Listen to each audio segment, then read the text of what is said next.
చంద్రబాబు గారికి కేంద్రంలో డిమాండ్ ఉండడంతో ఖచ్చితంగా ప్రత్యేక హోదా అడిగి తీసుకొస్తారు అని చెప్పేసి అందరూ అనుకున్నారు. కానీ అలాంటిది ఏం జరగలేదు. అయితే ఇప్పుడు అసలు రాష్ట్రానికి ప్రత్యేక హోదా అవసరమే లేదు అని చెప్పేసి టీడీపీ చెప్పినట్టుగా కొంత వార్త అయితే ప్రచారంలో ఉంది సార్. మరి నిజంగా వాళ్ళు చెప్పారా? అసలు రాష్ట్రానికి ప్రత్యేక హోదా అవసరం లేదా? మరి ప్రత్యేక హోదా కాకుండా ఇంకేమన్నా ప్యాకేజ్ తీసుకొచ్చే అవకాశం ఏమన్నా ఉందా? ప్రత్యేక హోదా మాకు అవసరం లేదు అని టీడీపీ ఇప్పటివరకు బయట ఎక్కడ చెప్పలేదు. ప్రత్యేక హోదా కోసం మేము డిమాండ్ చేస్తామని కూడా చెప్పలేదు. బట్ గతంలో లోకేష్ ఎన్డీటీవీకి ఇచ్చిన ఇంటర్వ్యూలో కూడా ప్రత్యేక హోదాతో పాటు ఇతర అంశాల మీద మేము అడుగుతాము అనేది చెప్పారు. అంటే ప్రత్యేక హోదా ఒకటే అన్నిటికీ మంత్రము అని వాళ్ళేమీ అనుకోవట్లేదు. అది అందులో వాస్తవం కూడా ఉంది. అయితే ఇది ఎందుకు ఇప్పుడు చర్చకు వచ్చిందంటే ఈ రోజు నుంచి యాక్చువల్గా పార్లమెంట్ సమావేశాలు జరుగుతున్నాయి. దీనికి సంబంధించి నిన్న అఖిలపక్ష సమావేశం రాజ్నాథ్ సింగ్ రక్షణ మంత్రి ఆధ్వర్యంలో ఢిల్లీలో జరిగింది, అనెక్స్ భవనంలో. సో జరిగినప్పుడు అందులో పాల్గొని బయటకు వచ్చిన కాంగ్రెస్ ప్రతినిధి జయరాం రమేష్ ఒక ట్వీట్ చేశాడు. అందులో ఏంటంటే బీహార్కు ప్రత్యేక హోదా కావాలని జేడీయూ అడిగింది, తర్వాత ఒరిస్సాకి కావాలని బిజు జనతాదళ్ అడిగింది, ఆంధ్రప్రదేశ్కి ప్రత్యేక హోదా కావాలని వైసీపీ ప్రతినిధి అడిగారు, బట్ తెలుగుదేశం వాళ్ళు అడగలేదు అని ఆయన పెట్టాడు. అంటే క్లియర్గా ఆయన జయరాం రమేష్ చెప్పదలుచుకుందామంటే ప్రత్యేక హోదా తెలుగుదేశం వాళ్ళు అడగలేదు అనేది ఆయన డిక్లేర్ చేశారు. నిజానికి వైసీపీ వాళ్ళు చెప్పాలా, ఆ విషయం వైసీపీ వాళ్ళు చెప్పకుండా జయరాం రమేష్ చెప్పాడు. సో అయితే జనసేన తరపున బాలశౌరి కూడా అటెండ్ అయ్యారు. కానీ బాలశౌరి అడిగారా లేదనేది జయరాం రమేష్ చెప్పలేదు. మేబీ అడగలేదని మనం అనుకోవాలి. ఎందుకంటే అడుగుంటే ఆయన జనసేన కూడా అడిగింది కానీ తెలుగుదేశం అడగలేదు అని చెప్పేవాడు. రెండోది బయటకు వచ్చినాక జనసేన వాళ్ళన్నా చెప్పుకునేవాళ్ళు మేము అడిగామని. కానీ సో ఇక్కడ వైసీపీ తరఫున మిథున్ రెడ్డి తర్వాత విజయసాయి రెడ్డి ఇద్దరు పార్టిసిపేట్ చేసినట్టుగా చెప్తున్నారు. తెలుగుదేశం తరఫున లావు కృష్ణదేవరాయలు పాల్గొన్నారు. సో వీళ్ళు అడగలేదు. జనసేన బాలశౌరి కానీ లావు కృష్ణదేవరాయలు కానీ అడగలేదు, వీళ్ళు అడిగారు అని చెప్తున్నారు. యాక్చువల్గా అయితే కాంగ్రెస్ వేరే డిమాండ్స్ కూడా చేసింది. ఇక్కడ కాంగ్రెస్ అంటే ఇండియా కూటమి. ఇండియా కూటమి తరఫున ఒక టీఎంసీ తృణమూల్ కాంగ్రెస్ తప్ప మిగతా అందరూ పార్టిసిపేట్ చేశారు. వాళ్ళు ప్రధానంగా నీట్ మీద చర్చ జరగాలని, నీట్ ఎగ్జామ్కి సంబంధించి, అట్లాగే కన్వరా యాత్రకు సంబంధించి చర్చ జరగాలని, డిప్యూటీ స్పీకర్ లోక్సభలో అది గతంలో కూడా లేకుండా నడిపేశారు, ఇప్పుడు కూడా పెట్టలేదు, ఖచ్చితంగా డిప్యూటీ స్పీకర్ని పెట్టాలని ఒక డిమాండు. తర్వాత ఈడీ అండ్ సిబిఐ చాలా దారుణంగా బిహేవ్ చేస్తున్నాయి ప్రత్యర్థుల మీద, వాటిని అరికట్టాలా, వాటిని అడ్డుకట్ట వేయాలి అనేది ఈ డిమాండ్స్ని ప్రధానంగా వాళ్ళు చేశారు. సో మరి వైసీపీ వాళ్ళు మిగతా ఏం డిమాండ్స్ చేశారని తెలీదు, బట్ ప్రత్యేక హోదా కావాలని అయితే అడిగారు.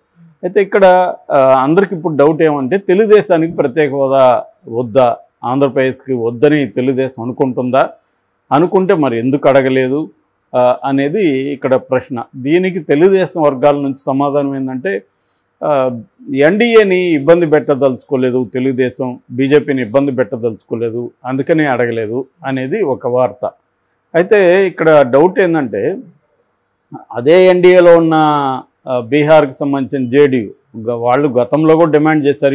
ఈ గవర్నమెంట్ ఏర్పడిన తర్వాత వాళ్ళు రెగ్యులర్గా డిమాండ్ చేస్తూనే ఉన్నారు, ప్రతి చోట వాళ్ళు డిమాండ్ చేస్తున్నారు మాకు ప్రత్యేక హోదా కావాలని. కానీ తెలుగుదేశం వాళ్ళు ఇప్పటి వరకు బహిరంగంగా ఎక్కడ కూడా బీజేపీని అడిగినట్టుగా, లేదా ఒంటరిగా చంద్రబాబు కలిసినప్పుడు బీజేపీని ఆయన ఇప్పటికి వరకు మోడీని కలిశాడు, అమిత్ షాని 2 సార్లు కలిశాడు, ఇతర మంత్రులను కలిశాడు, ఎప్పుడు కూడా ఆయన ప్రత్యేక హోదా అడిగినానని ఎక్కడా చెప్పలేదు. సో ఎందుకు చంద్రబాబు ప్రత్యేక హోదా అడగట్లేదు అనేదానికి వాళ్ళ దగ్గర ఏమీ సమాధానం లేదు. ఇదొకటే ఉంది, ఏది మేము ప్రభుత్వాన్ని ఇబ్బంది పెట్టదలుచుకోలేదు బీజేపీని అని. ఇక్కడ ఇబ్బంది ఏమి లేదు. నిజానికి బీజేపీ అవసరం చంద్రబాబుకి ఏ రకంగా కూడా లేదు. బీజేపీ మీద ఆధారపడి రాష్ట్రంలో ప్రభుత్వాన్ని చంద్రబాబు నడపట్లేదు. ఎందుకంటే తెలుగుదేశానికి 135 సీట్లు ఉన్నాయి కాబట్టి బ్రహ్మాండమైన మెజార్టీ తెలుగుదేశంకి ఒక్కదానికే ఉంది. జనసేన బీజేపీ లేకపోయినా కూడా ఈ 5 ఏళ్ల పాటు చంద్రబాబుకి కానీ తెలుగుదేశానికి కానీ ఎటువంటి డోకా లేదు. నిజానికి చెప్పాలంటే చంద్రబాబుకున్న 16 మంది మీద బీజేపీ డిపెండ్ అయింది. నిజానికి ఇంకొక కంపారిజన్ చూస్తే నితీష్ కుమార్ జనతాదళ్ పార్టీ వాళ్ళు యునైటెడ్ జనతాదళ్ వాళ్ళు యాక్చువల్గా రాష్ట్రంలో బీజేపీ సహకారం లేకుండా వాళ్ళ ప్రభుత్వాన్ని నడిపే పరిస్థితి లేదు. అంటే బీజేపీ మీద ఆధారపడి రాష్ట్రంలో ప్రభుత్వాన్ని నడిపే జనతాదళ్ ఏమో మాకు ప్రత్యేక హోదా కావాలని అడుగుతుంది.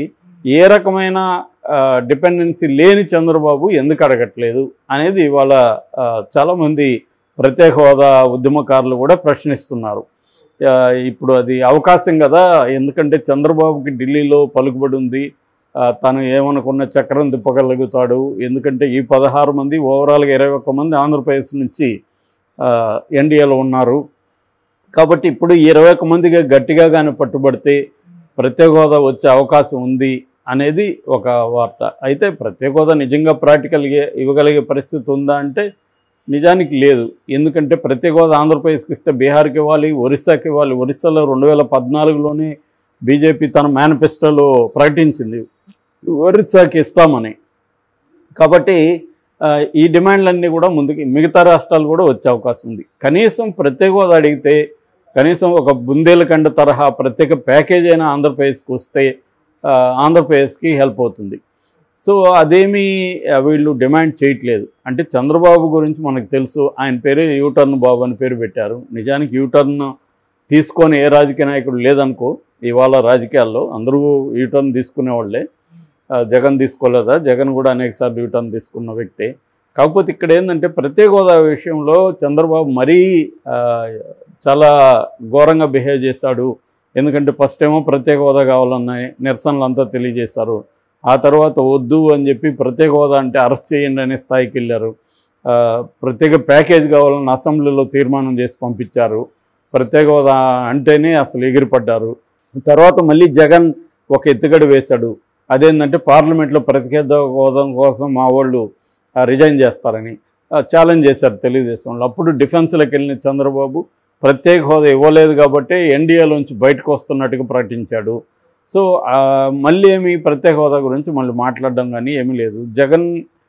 జగన్ అంతే. జగన్ ఏమన్నాడు, అక్కడ ఎవరు మన అవసరం ఉండి ఏర్పడితే గవర్నమెంట్ మనకు ఎవరు ప్రత్యేక హోదా ఇస్తామంటే వాళ్ళకే నేను సపోర్ట్ చేస్తున్నాడు. కానీ అది రాలేదు. రాకపోయినా కానీ కనీసం ఉద్యమాలు ఏమైనా చేసి ఉండాలి, అవేం చేయలేదు. ఎప్పటికప్పుడు ఢిల్లీకి వెళ్ళినప్పుడంతా నేను ప్రత్యేక హోదా అడిగానని బయటకు వచ్చి చెప్తున్నాడు. ప్రత్యేక హోదా అడుగుతూనే ఉంటాం అనేది చెప్తున్నాడు. దానివల్ల ఏమీ జరగలేదు. కనీసం ప్రత్యేక ప్యాకేజ్ కూడా జగన్ 5 ఏళ్లలో తేలేకపోయాడు. అంతకుముందు చంద్రబాబు కూడా ఫెయిల్ అయ్యాడు. ఇప్పుడున్న పరిస్థితి వేరు, ఇంతకుముందు వేరు. జగన్కి ఇంతకుముందు ఏంటంటే తన కేసులు ఉన్నాయి ఒకటి, తన అవసరం వాళ్ళకి లేదు కాబట్టి గట్టిగా నేను ప్రెజర్ చేయలేను, వాళ్ళతో మంచిగా ఉండి న్యూట్రల్గా ఉండి వాళ్ళకి మద్దతు ఇస్తూ మన రాష్ట్ర ప్రయోజనాల కోసం వీలైనంత రాబట్టుకోవడం నా కార్యక్రమం అని జగన్ అనౌన్స్ చేశాడు. కానీ చంద్రబాబుకి ఇవాళ ఏంటంటే జగన్కు ఉండే పరిస్థితి చంద్రబాబుకి లేదు. చంద్రబాబుకి ఏమి ఈడీ సిబిఐ కేసులు ఏమి లేవు. ఏదో ఆ స్కిల్ డెవలప్మెంట్ ఈడీ ఇన్వాల్వ్ అయింది తప్ప ఆయనకేమీ పెద్ద కేసులు ఏమి లేవు.